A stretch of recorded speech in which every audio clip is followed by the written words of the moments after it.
Alhamdulillah, alhamdulillah nahmaduhu wa nasta'inuhu wa nastaghfiruh wa nu'minu bihi wa natawakkalu alaih. Wa na'udzu billahi min shururi anfusina wa min sayyiati a'malina.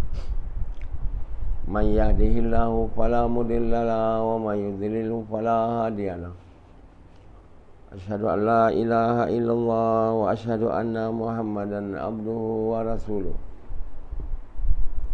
Sallallahu alaihi wasallam tabaraka wa salama tasliman kasira amma ba'd. Bismillahirrahmanirrahim. Wa man ahsanu qawlan mimman da'a ila Allah wa amila salihan wa qala innani minal muslimin.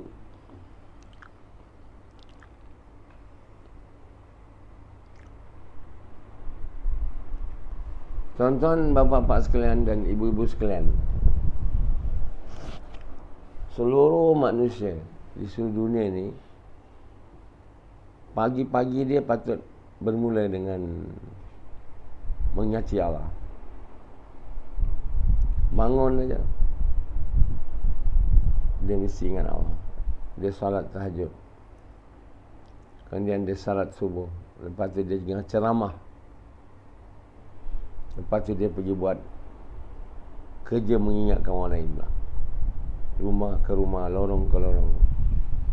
Setiap pagi, di setiap orang di seluruh dunia. Barulah seluruh dunia ni mempunyai faham yang betul. Faham yang betul, amal yang betul, jadi orang yang betul. Ini tahajud tak bangun. Macam Sufyan, selama hidup dia sekarang dah 40 berapa? 47. Tak ada tahajud. Dia bukan tak ada ikut usaha agama, ikut. Semua orang lain ada ikut dia terus, dia beritahu semua dia buat. Ini Sufyan tak ada. Betapa keras dia punya hati tu. Kita nak lembut ni, kita kena ingat Allah. Hati tu. Kalau hati tu tak ingat Allah, ingat dunia, keras lah dia. Jadi kalau kita tak paksa diri kita ingat Allah, bangun tidur je ingat Allah. Kalau kita salat malam, salat tahajud, macam sekarang subuh lewat kan, kemudian sembahyang subuh dekat masjid, lepas tu dengar ceramah saya. Bukan hanya Sabtu je, tiap-tiap hari. Lepas tu pergi buat jaulah setiap hari, pergi ingatkan orang lain pula. Itu kerja lah. Baru manusia ni buat kerja-kerja lain, kerja-kerja dunia dia yang lain, cari keperluan dia. Dia mulakan dulu dengan kerja betul, bukan mulakan dengan kerja tak betul. Kan? Hanzalah tak nak bangun tahajud, kan? Memanglah saya tak biasa. Memang tak biasa. Kita kena lawan dan buat. Kalau kita tunggu kita buat apa semua, suasana tu, suasana ramai orang dengan tahajud, kita bangun. Lepas nanti kita dekat rumah tak ada orang, kita pun tidur. Jadi amalan tahajud ni satu amalan yang Allah sangat-sangat suka tau. Kata Nabi, kalau aku tak takut menyusahkan umat aku akan minta Allah ni buat dia fardu. Bayang betapa pentingnya sembahyang tahajud ni. Tapi bila kita tak nak buat, mana kita diberi taufik nak buat? Ingin nak buat pun tak ada. Macam Sufyan, dia ingin nak buat tahajud pun tak ada keinginan, kan? Hanzalah tak ada keinginan. Melancap ada keinginan. Sufyan bersetubuh ada keinginan. Jadi itu tengah-tengah malam pun beliau mau. Kalau keras saja connect dia ni. Itu haiwan tu. Allah SWT suruh kita ingat. Allah suruh kita ingat dia. Sebelum tidur ingat dia. Bangun tidur ingat dia. Bukan setakat bangun tidur ingat dia. Lepas tu mandi, ambil uduk, semayang tahajud.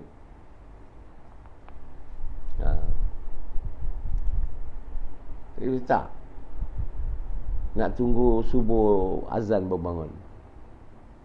Lepas tu datang subuh pun lambat, lewat. Orang yang datang subuh lewat memang tak bangun tahajud lah. Untuk tahajud kita kena bangun sebelum subuh. Kalau kita bangun waktu sembahyang subuh, itu bukan orang bangun tahajudnya bang. Ya. Jadi berapa ramai orang kat dunia ni tak tahajud. Orang Islam. Subuh pun tak sembahyang. Aduh. Dengar ceramah pun tak ada. Gas jauh sekali. Mana nak jadi baik? Berpagi-pagi dengan kerja yang betul ni, baru kita jadi orang betul. Kalau kita berpagi-pagi dengan kerja tak betul, sepanjang hari kita jadi tak betul.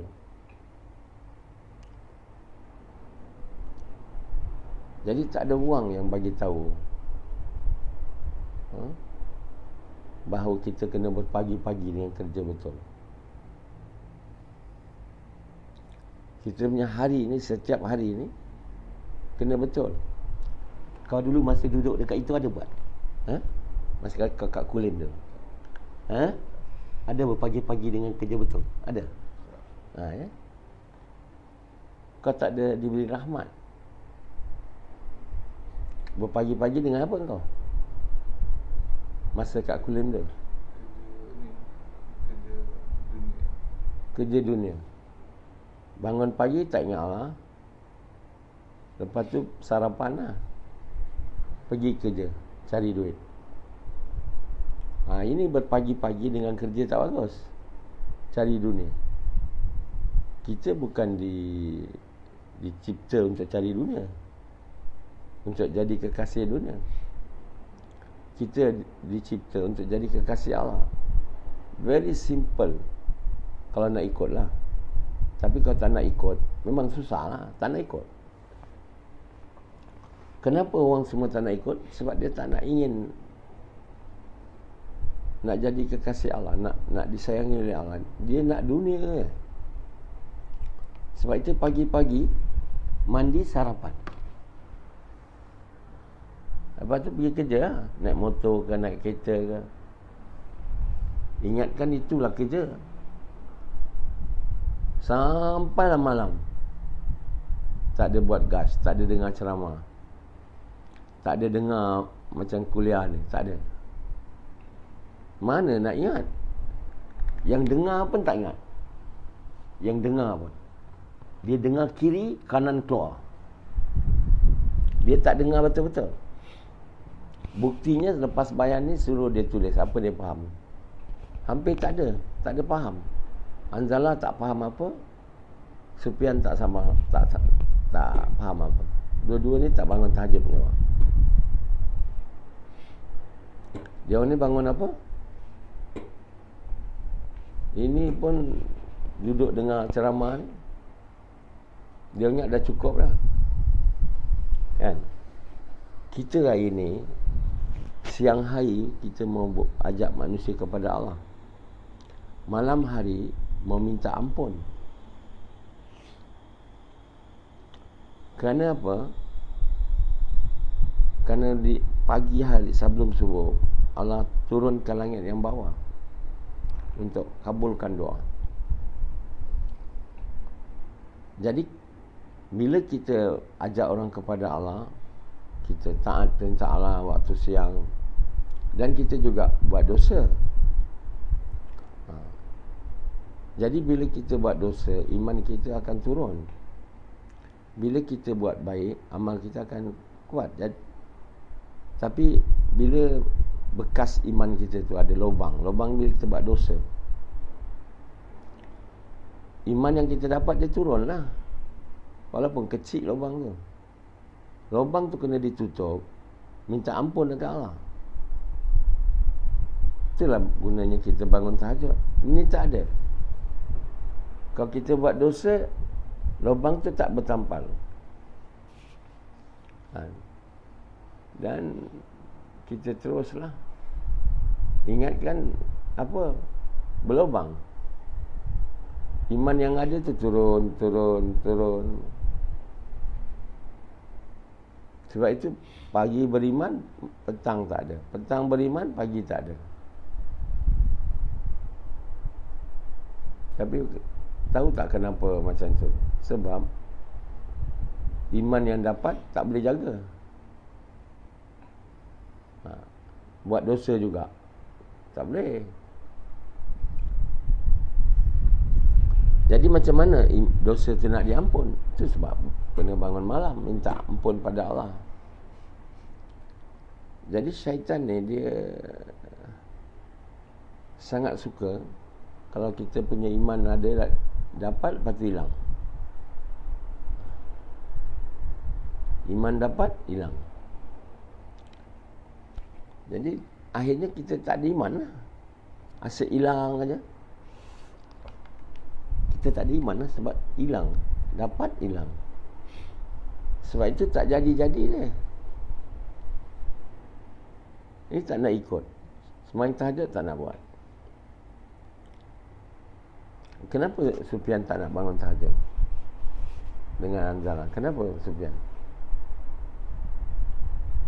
Jawab.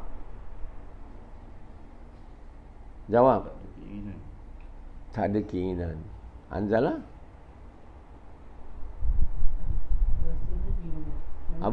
Apa dia kata? Rasa rugi bangun sebab mengantuk, nak tidur. Jadi keinginan tu untuk tidur. Tidur tu dunia. Kita hari ni mau tekan keinginan nak dunia. Nanti saya tahajud bila saya boleh bangun, bila iman saya kuat. Takkan dikuat lah. Dia kena mujahadah. Wallazina jahadu fina lanahdiyannahum subulana. Bagi mereka yang bermujahadah di jalanku. Bukannya tak mujahadah buat apa nak. Kita semua kat dunia ni kena mujahadah. Mujahadah maknanya melawan keinginan kita. Bawa keinginan Allah, itu nama mujahadah. Kita tak suka tahajud, tapi Allah suka. Kita tekan keinginan kita tak suka tu, yang suka tidur tu, dan bangun, penuhkan keinginan Allah. Baru kita boleh jadi kekasih Allah. Orang tak bangun tahajud memang tak boleh lah. Sebab antara perkara yang manusia ni suka sangat, makan, minum, tidur, seks. Sufyan suka sangat tidur. Apa dia dapat yang selama ni dia suka tidur? Sufyan asyik-asyik tidur, kejap tidur. Yang dia dapat gemuk badan lah. Kan? Iman tak gemuk. Kalau kita mau iman gemuk, kita kena mujahadah. Mujahadah makna kita kena taat perintah Allah. Untuk taat perintah Allah, kita mau tekan keinginan kita. Itu pun tak dapat faham lagi. Sufyan tak nak mujahadah. Tak nak mujahadah makna tak boleh lah taat perintah Allah.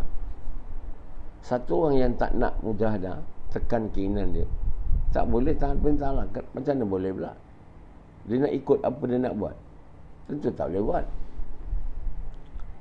Jadi orang yang nak ikut apa dia nak buat, ikut nafsu dia je, dia takkan dapat meningkat lah. Jadi syaitan tu tunjukkan bahawa apa yang dia buat tu bagus. Tidur lagi tu. Sufyan dia tak nak bersusah payah, tak nak. Dia tak nak korbankan keinginan dia nak tidur tu untuk bangun tahajud ingat Allah tambah. Subuh ni pun dia tak nak juga, tapi dia bangun je lambat. Saya buat dia undang-undang, kamu tak datang subuh on time azan, kamu jangan semayang dengan saya. Kenapa saya buat undang-undang? Supaya dia bangun tahajud. Dia tak juga bangun. Jadi apa pun tak boleh buat, kan? Tunjuk apa pun, tunjuk miracle, tak. Orang yang bertuhankan nafsu ni, apa tunjuk kat dia pun dia tak akan beranjak daripada bertuhankan nafsu ni. Dia tak juga akan taat perintah Allah. Kerana Tuhan dia nafsu. Maksud Tuhan tu nafsu, kita ikut aja apa nafsu tu nak, bukan ikut apa Allah nak. Kalau kita ikut aja apa yang nafsu buat, itulah Tuhan kita. Orang yang sembah bahala itu bertuhankan nafsu juga, bukan bertuhankan orang bahala.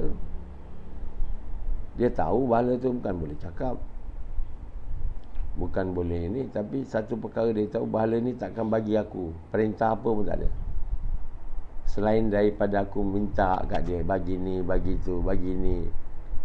Itulah yang dinamakannya semayang dia.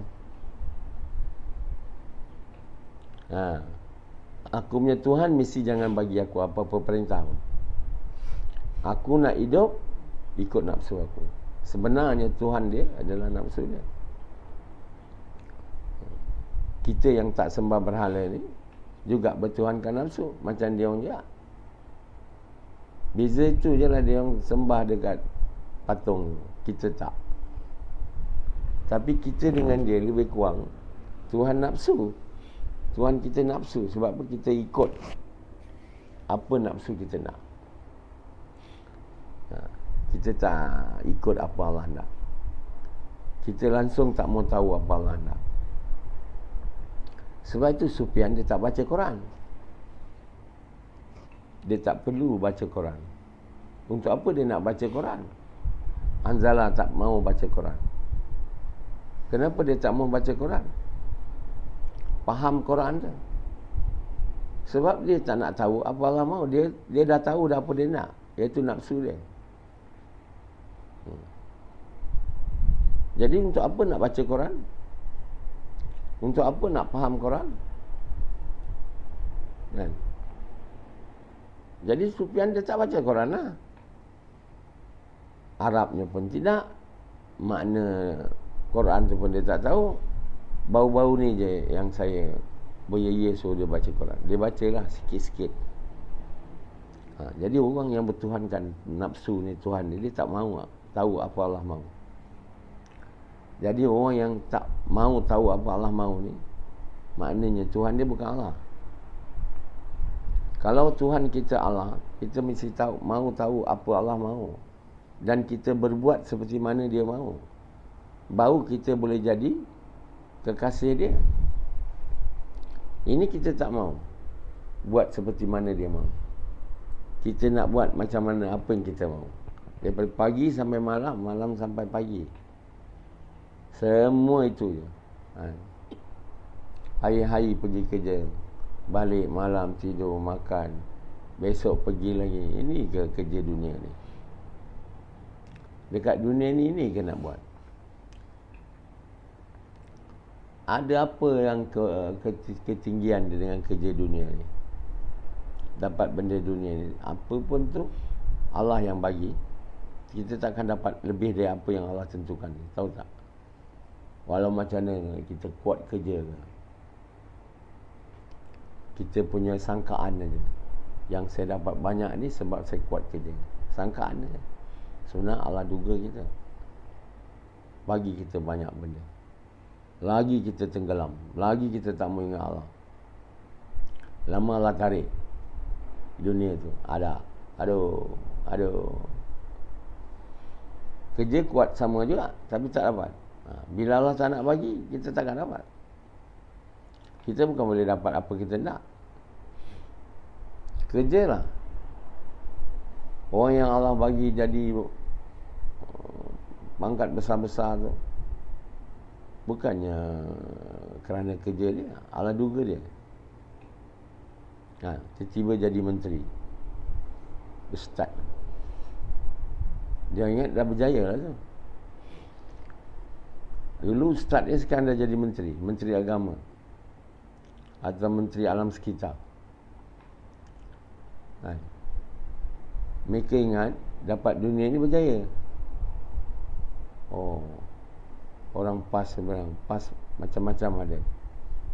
Pasti ada, hospital ada, itu ada, sekolah tadika ada, macam-macam. Banyak perkara yang PAS telah dapat buat. Saya cakap ini sembang je, dia marah saya. Apa sembang? Memang betul. Dia macam Arkam juga lah. Arkam dulu buat usaha agama, macam-macam dia ada. Banyak kampung. Kampung Arkam. Lepas tu banyak buat mi Arkam, kicap Arkam, majalah Arkam, klinik Arkam, hospital Arkam. Macam tu lah PAS. Lepas tu mereka pun berbangga lah. Jadi bagi ganjaran. Bagi yang kuat kerja Arkam ni, bini 2. Bagi perempuan-perempuan yang masuk Arkam tu, ditarget supaya bermadu. Kalau jawatan tu tinggi sikit ke Arkam, 2 bini, 3, 4. Macam tu lah. Semua mereka anggap berjaya tu dapat buat benda-benda dunia ni. Ada hospital Arkam, macam ni lah, ada hospital PAS. Ini bukannya kejayaan. Umat tak ada taat perintah Allah.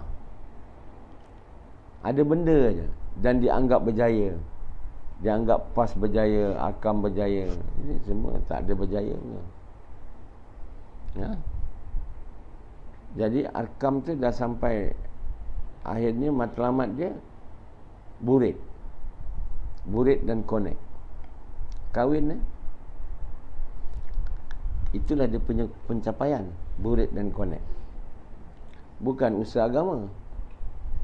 PAS tu bukan usaha agama.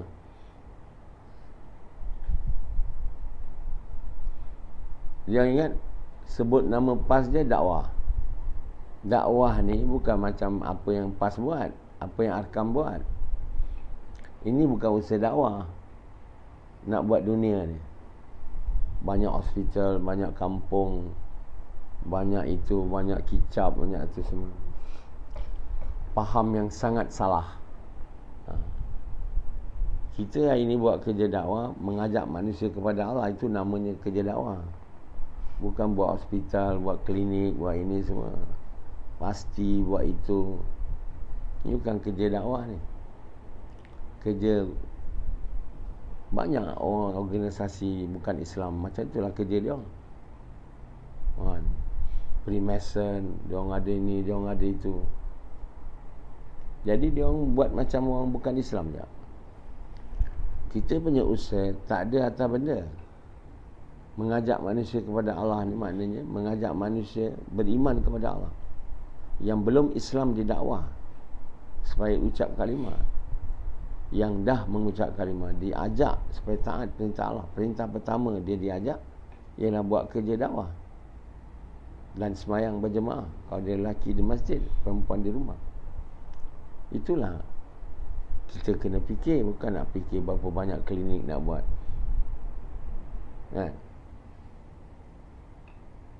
Jadi berapa jumlah ahli kita ada. Kita bukan buat usaha agama nak banyak ahli. Kita buat usaha agama supaya manusia datang kepada Allah.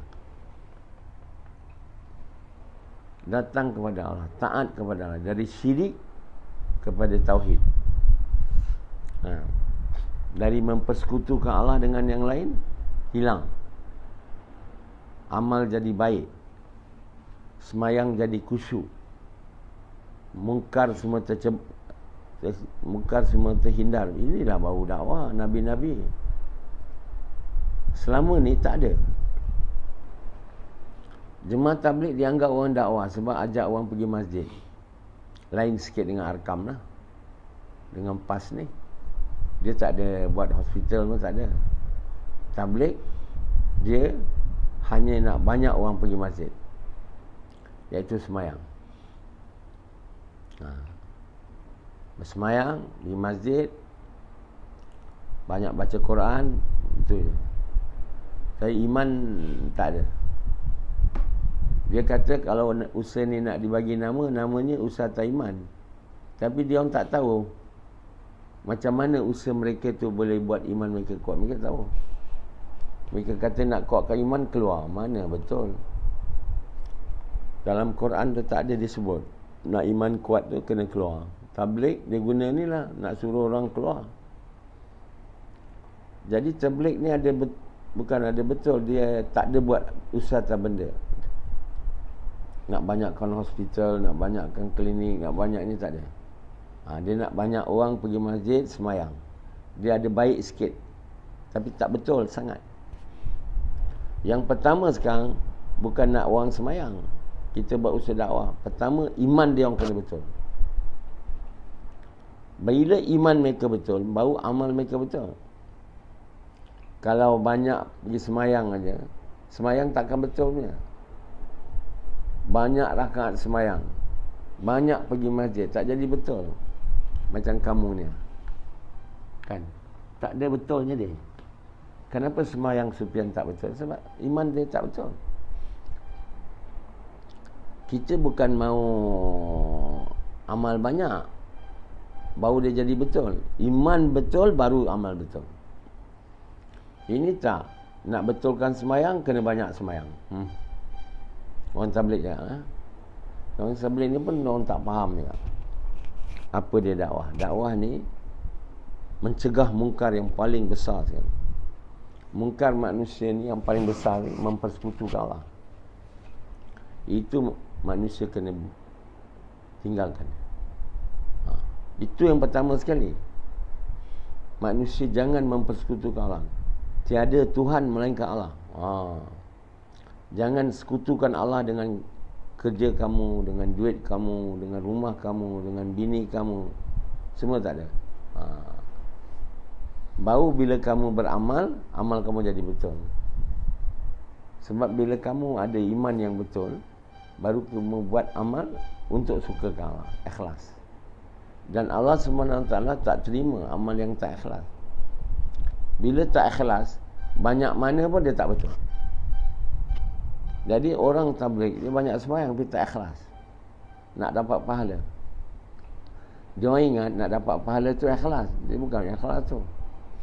Ikhlas nak buat Allah suka, nak dapat suka Allah. Bukan nak banyak dapat pahala. Jadi orang tabligh tengok, dia baca hadis-hadis fadilat, beria-ia dia nak buat sebab dapat pahala, mengumpul pahala. Bulan puasa ni mengumpul pahala. Tak ada disuruh oleh Allah kita buat kerja mengumpul pahala, tak ada. Allah suruh kita buat amal yang buat Allah suka. Bukan mengumpul pahala. Kamu banyak pahala tu, kamu dapat syurga ke? Kalau Allah tak suka kamu, mana boleh kamu dapat syurga? Semayang untuk dapat pahala, mana Allah suka? Allah suka bila semayang untuk sukakan Allah. Jadi orang yang dapat Allah pun boleh dapat syurga. Orang yang tak dapat Allah tak dapat syurga. Mereka takkan dapat syurga. Jadi akhirnya nanti di akhirat kita jadi melopong. Disangka kita banyak amal, rupanya amal semua tak diterima. Kita masuk neraka. Sebab perkara pertama sekali kita nak betulkan ialah iman kita. Kita tak boleh mempersekutukan Allah. Kalau kita makan bukan untuk hilang lapar, kita makan untuk hilang lapar, dia tak ikhlas. Kita minum untuk hilang haus, dia tak ikhlas. Kita kerja untuk dapat duit, dia tak ikhlas. Dia hanya ikhlas bila kita kerja untuk Allah, buat Allah suka. Makan untuk buat Allah suka. Minum bila buat Allah suka. Itu namanya ikhlas. Bila kita dapat buat untuk Allah suka, bila iman kita kuat. Kalau kita iman tak kuat, jadilah macam Hanzalah. Buat kerja dakwah nak kuatkan iman. Akhirnya dia iman tak kuat. Niat tak betul. Sebab itu skrip tu dibuat. Kita buat gas tu untuk sukakan Allah, bukan untuk kuat iman. Walaupun Allah janji dengan usaha tu dapat iman, tapi kita tak boleh buat untuk dapat iman. Kita kena buat untuk sukakan Allah. Jadi apa pun, dan kita hanya dapat buat untuk sukakan Allah bila iman kita kuat, kita tidak mempersekutukan Allah. Barulah amal kita jadi baik, barulah kita dapat masuk syurga. Kalau kita termasuk orang yang iman tak betul, kita mempersekutukan Allah dengan yang lain, amal kita tak baik, amal kita tak ikhlas. Kita makan untuk kenyang, walaupun kita baca bismillah wa ala barakatillah, kan? Kita baca bismillah wa ala barakatillah, tapi makan untuk kenyang. Makan untuk kenyang, betul. Tidur untuk hilang mengantuk. Jadi semua amalan tak ikhlas bila iman tak betul. Sebab itu usaha pertama nak buat iman jadi betul. Jadi apa usaha dia? Bukan banyak semayang. Macam orang tabligh, banyak semayang, banyak keluar. Itu bukan usaha betulkan iman. Tapi dia cakap, kalau nak diberi nama usaha ni, usaha tak iman. Tanya dia, macam mana iman boleh naik? Oh, banyak keluar, bodoh. Iman akan jadi betul bila kita buat kerja mencegah mungkar. Nabi bagi tahu, lihat mungkar, cegah dia dengan tangan, tidak dengan perkataan, tidak dengan hati, doa. Itulah selemah iman. Bukti bahawa untuk kuatkan iman, kerja mencegah mungkar. Kita disuruh mencegah mungkar dengan ajak manusia kepada kebaikan. Ini pun dia orang tak faham.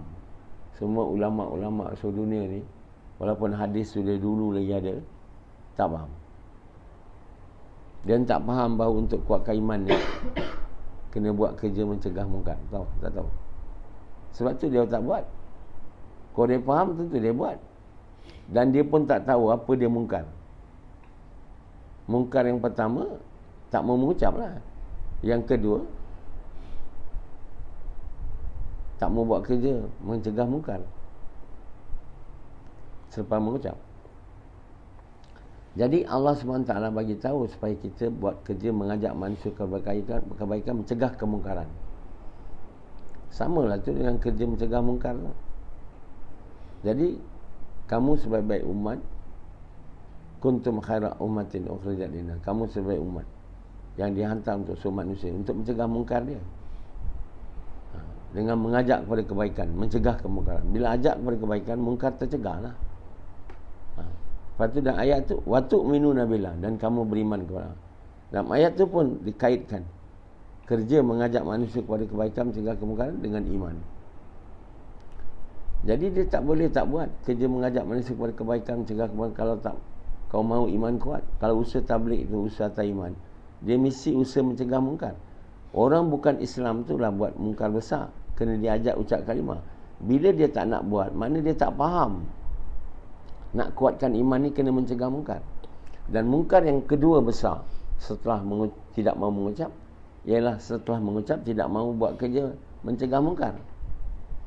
Jadi orang yang Islam dicegah mungkar, dia ajak dia buat kerja mencegah mungkar.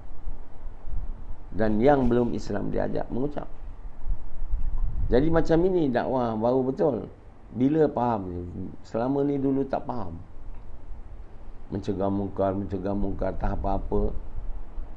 Dia pergi macam Muhyiddin, aku kena mencegah mungkar Najib mencuri duit 1MDB sebab aku timbalan Perdana Menteri, aku ada kuasa.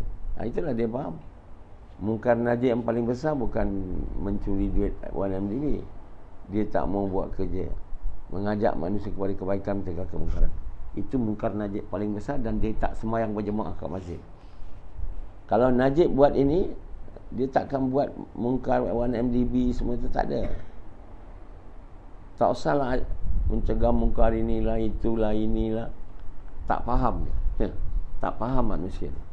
Seluruh ulama seluruh dunia tak faham macam mana nak mencegah mungkar.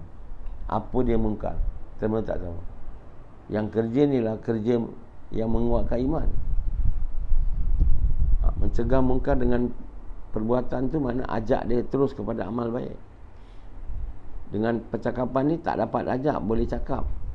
Dengan hati tu dengan doa. Okey.